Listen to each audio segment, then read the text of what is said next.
Orang-orang yang dalam situasi krisis, dia berani memutuskan untuk berbeda, bahkan dengan mayoritas orang-orang di sekitarnya. Itu dia maksudkan untuk menyelamatkan bangsa. Saya hitung-hitung kalau misalnya ekstrim optimis kepada pro perubahan, karena perubahan ini sudah digelorakan di semua lini. Lini mahasiswa, kampus, rakyat, relawan dan sebagainya, para profesor. Ini udah ke seluruh Indonesia, gaung perubahan itu nyata. Optimis pada ekstrim optimis ya, itu bisa dapat 7-1. Saya udah hitung-hitung gitu. Itu 7 hakim ya, lawan 1 hakim yang pro kezaliman. Yang 7, karena yang 7 itu berpotensi kepada pro perubahan. Jadi sangat optimis. Yang paling pesimis ya, paling pesimis ini adalah 4-4 tapi ketuanya ada pada yang pro perubahan. Itu pun menang. Jadi baik skenario pesimis ekstrim maupun skenario optimis, kita menang dua-duanya. Tepuk tangan untuk demokrasi ini. Itu semakin bulat keputusannya kalau ada 1 juta orang mengepung MK dari utara, mengepung MK dari selatan, mengepung MK dari barat, dari timur, maka beton-beton itu menjadi tidak ada gunanya, saudara-saudara.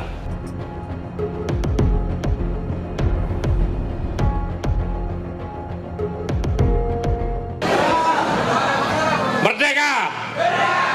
Ya, Bapak Ibu sekalian, saya mungkin di sini pidatonya kan bukan dalam rangka menggalang massa ya, tapi dalam rangka ada lebih substansi lah begitu. Saya mau kasih sedikit insight atau optimisme ya, optimisme. Itu John F. Kennedy tahun 50-an waktu dia masih jadi senator, dia ngarang buku namanya Profiles in Courage, profil orang-orang berani, dan mendapatkan penghargaan Pulitzer, esai dan sebagainya di Amerika, sampai beberapa kali dapat penghargaan. Dalam bukunya itu dia memberikan beberapa contoh, ada 8 atau lebih contoh orang-orang yang dalam situasi krisis dia berani memutuskan untuk berbeda, bahkan dengan mayoritas orang-orang di sekitarnya. Dan itu dia maksudkan untuk menyelamatkan bangsa. Namanya Profiles in Courage, John F. Kennedy, Presiden Amerika yang ngarang buku itu. Nah, saya melihat walaupun ada beberapa atau mungkin 1-2 yang sangat tidak terhormat di MK, tapi beberapa orang lainnya saya menganggap mereka orang-orang terhormat, orang-orang yang layak dihormati, walaupun ada yang layak untuk dikutuk. Nah, saya hitung-hitung Pak, saya hitung-hitung kalau misalnya ekstrim optimis kepada pro perubahan, karena perubahan ini sudah digelorakan di semua lini mahasiswa, kampus, rakyat, relawan dan sebagainya, para profesor. Ini udah ke seluruh Indonesia, gaung perubahan itu nyata ya. Jadi optimis pada ekstrim optimis ya, itu bisa dapat 7-1 Pak. Saya udah hitung-hitung gitu. Itu 7 hakim ya, lawan 1 hakim yang pro kezaliman ya, Guntur Hamzah ya. Yang 7, karena yang 7 itu berpotensi kepada pro perubahan ya. Jadi sangat optimis ya.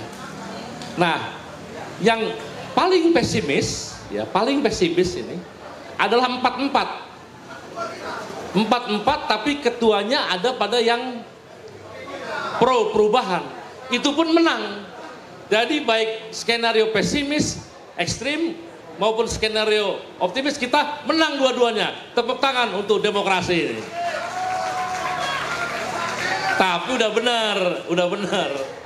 Udah bener apa yang barusan diomongin sama Tuan Refli, Tuan Antoni, Tuan Egy?